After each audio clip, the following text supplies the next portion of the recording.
Me da oba de asese ode eda sonko se ahye me na me guso ete ase ewo asesefo asase na modware ne katrema eda bodwo na modwan so edi me mu afusana ye mo amu piesie na natil TV radio presenter baba na maji me kunya kase watashe TV so na me den desa na me be jan ensem no mu ho se ko ha na nkomo be na da pon so ameno ye ba be di sebe ye ho nkomo ensem ekoso ye mia me maami ana me sister Penny Afia Schwar nsensem ya na ene de bibi akwakosi ewo court we twaja adwo ankasa na esu a wo su ne achopa no eye papa bi nso de nanu atum ese ompene hwan na de nanu atum na de na ema no eba yentia eye yan sister Penny pa acho akotodwe egu foma eya o bukotodwe mumienko tie ne edesa ensensem no eba mumienko Mejo so apia ohe na yesi Afia Schwar Kneels lawyer omobu nkotodwe ekosi sen Medasi apia be kai se Afia ya na mbebo amane se Afia Schwar Kneels yenim se ne maame ne papa tu ni din eye Valentina nana ejewa Afia kra eka ho court assigning for contempt na contempt na court assigning nyina ne se asem a ewo court a eye asem a ewo ono ene chairman wuntumi ntema Lawyer Ampaw ene ye lawyer ni ewo asem nim wakotena United Showbiz so ena o discuss asem na se beka se oka asem no eho ensem na ensem oka eni bi a meka se ye twi enyo no nko Afia no kra asode ne koye na A+ eka ho na Mr Logic eka ho na Nana McBrown ekra eka ho sansem ni mu no e na court ne e fine enipa amabobo womdi e na ama court fine no court e fine Mr Logic sanso e na court e fine eye Nana eka ho na edu eye Afia Schwar Kneels so ne de court ka se onkonko da afiase enafua makomaku edu eye 10 days na yebeka se eye sentence in absentia ye ka brofo se ya ni nyina ne se apia wu ni court na court de wasotwe ato ho se ebri bia beba bia no brada betwa wasotwe no na no na esanse na onni ho nti no court ne kan se we issue court warrant a ye chi Afia yemfa ne mra court mekire court nkanche court se court e ma mi we na ahwehwe no ya chi no oninie na Afia no ni Ghana esanse ne ye pe Afia chi nintinu last week Thursday ena Afia kode oba court na oba ye no obi anti obi ehu oba beduye obedu na judge na ama ti ebeka se judge no eni ho nti obi anti Afia enka na no na ye de asem ne share ne se ne tie bia Afia mra na apia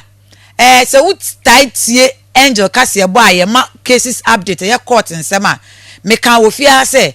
ade ebetimi abo Afia ne se one na lawyer fo ba pacho ene ye court no Afia ne na lawyer fo akwakọ filing krata se prison pa e friend prison de Afia se wontimi nko ni obetimi aye ne se emra no ma ho kwan se o section 50+1 anase 2 na kire se court ema obi asotwe ye custodial sentence a utimi kosre court ne se onfa sika anase ebeka se fine ensi anan enkrata Afia de kogu court enen osre court no no du ya one na lawyer fo nyina eni nkotodwegu fom sre court ne se wosre Afia se pa de ontimi nkoda ho enti yensesa no na yemfa ema no fine enti video a wohwe eye bra ene Afia Schwar Kneels ebe piem e wo court e bra Afia Schwar ebe piem wo court onam achire kra hu se ono shatade blue yubi ewa ha ono shatade blue yubi wo ho a wa hye rivon no ene nti abusuafo omudi nachi e ba court eno no court hwe di no se okay anka me de medical ama me ruling de da so ba ya Afia se 10 days na woko wo de nkrata we ya bade a ne metimi aye ne se Lawyer Ampaw so che se Davida emra no oyesane adane ani enti de atie bia Afia nkotwa 10 days no mra court ne se adwobreo ono na mra ni nyina kura no Afia nkofie nyame ya adoma January abosom ne de toso edunson January 17th Afia mra Lawyer Ampaw emra na afi ne atie bia no asem no yenka enti 17th eni ebehu se Afia be ko prison 10 days oman ya de hye we san wakwa badeba attention TV so mo amu PSC na natile ena meguso a eti mekonya mo attention TV so a meboroboro ensem no amamu de bia meka hwe mo say attention TV so de enfa hwe enkamo eba ne political aspect eba ne entertainment eba ne sports eba ne radio so na ye rewre mo Kristo sumo sanje say ensem bia yenti ase na yenya ye difo no ene ye reverend fo ne ye prophet fo na mo abafia no mo ya besi nkonya ne ya bobo ensem no na yenya ye ho enti ase yenya kwa akoti eye yes sister Penny Afia Schwar asem no nsem 10 days e wo court no Lawyer Ampaw say on ti ase na anya bia ye